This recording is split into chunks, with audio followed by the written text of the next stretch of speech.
Saudara, Al-Imam Abu Al-Hasan Al-Ash'ari, Imam Ahlu Sunnah wal Jamaah, qad wada'a miqyasan daqiqan lil muntami ilal Islam, telah meletakkan satu asas penting bagi siapa saja yang hendak dikategorikan ke dalam umat Islam. Ketika beliau hendak wafat, beliau mengatakan, fakullu ma yaj'alil ka'bata qiblatan lah fahuwa min ummatil Islam. Siapa saja yang menjadikan Ka'bah sebagai kiblatnya, maka dia berhak dikategorikan sebagai umat Islam. Apakah ada dalilnya? Tentu saja. Hadis yang diriwayatkan oleh Al-Imam Al-Bukhari, alladhi huwa ashahul kutub ba'dal Qur'an, yang mana kitab paling otentik setelah Al-Qur'an adalah Al-Bukhari. Nabi SAW mengatakan, man istaqbala qiblatana, kalau ada orang solatnya menghadap kiblat kami, wa shalla shollatana, dan solatnya juga solat kami, wa akala dhabihatana, dan memakan sembelihan kami, fadzakal muslimul ladzi fi dhimmatillah wa rasulih, maka orang tersebut adalah orang yang berada di dalam jaminan dan penjagaan Allah dan Rasulnya. Dalam Sahih Muslim, Nabi SAW menegaskan kepada kita, al-muslim alal muslim haram. Orang Islam yang satu dengan orang Islam yang lain itu suci tiga hal: damuhu, darahnya, maluhu, hartanya, wa irduh, dan kehormatannya. Namun kita saksikan bahwa kehormatan umat Nabi SAW itu dihancurkan oleh umat Nabi SAW sendiri dengan jarinya, dengan tipu muslihatnya, dengan media sosialnya, wal'iyadzu billah. Saudara, di dalam Musnad Imam Ahmad dari Abu Musa Al-Ash'ari, beliau mengatakan, kana Rasulullah sallallahu alaihi wasallam yuhadditsuna anna bayna yaday sa'ah al-haraj, bahwa Nabi dulu mengajarkan kepada kami nanti dekat hari kiamat akan ada satu fenomena yang namanya al-haraj. Qalu wa mal haraj ya Rasulullah? Maka para sahabat bertanya, apa yang dimaksud dengan al-haraj ya Rasulullah? Nabi menjawab, al-kadzib wal qatlu, pembunuhan dan hoax, pembunuhan dan kebohongan.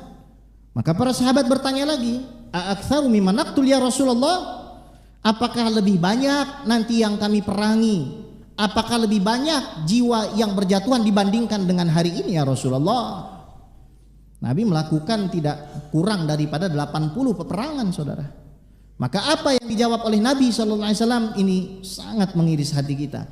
Innahu laisa biqatlikumul kufar wa innama qatlu ba'dikum ba'dha. Yang terjadi nanti bukan orang Islam memerangi orang yang harbi, yang kafir, namun yang terjadi orang Islam yang satu membunuhi orang Islam yang lain, hatta yakhrujar rajul, sampai seorang laki-laki keluar dari rumahnya. Ini kata nabimu, saudara. Ini sabda nabimu, saudara. Sampai seorang laki-laki nanti keluar dari rumahnya, fayaqtul jarahu, dia bunuh tetangganya, wa yaqtul ammahu, dia bunuh pamannya, wa yaqtul ibna ammihi, dia bunuh anak pamannya. Maka sahabat bertanya, subhanallah, amma ana uquluna ya Rasulullah, apakah pada saat itu kami masih punya akal ya Rasulullah? Maka Nabi menjawab, yauma idzin yanzi'ullahu unqula ahli dzaka zaman, pada hari itu akal orang akan dicabut, kesehatan akalnya sudah tidak dipergunakan. Bahasa lainnya, emosinya diperturutkan, nafsunya diperturutkan, tidak ada tazkiyah, tidak ada pendidikan, peleburan di dalam jiwa nafsu serakahnya. Hatta yahsaba ahadum ala syai' wa laysa ala syai', sampai seorang itu membunuh mengatakan, oh saya berhak membunuh ini, padahal dia tidak punya legitimasi secara syariat. Saudara, di zaman Nabi SAW ada dua orang ulama yang sangat prominen. Yang satu lebih senior, Zaid bin Thabit, katib Rasulullah SAW, sekaligus penulis daripada Al-Quran pertama kali atas perintah Sayyidina Abu Bakar, sebagaimana diriwayatkan dalam Sahih Bukhari. Yang kedua adalah sepupu Nabi yang juga didoakan Nabi, Allahumma faqihu fid din wa alimhu ta'wil, Abdullah bin Abbas. Ya Allah, dari kecil didoakan sama Nabi, ajarkan dia fikih, pemahaman yang dalam agama, dan juga makna-makna yang tersirat dari Al-Quran.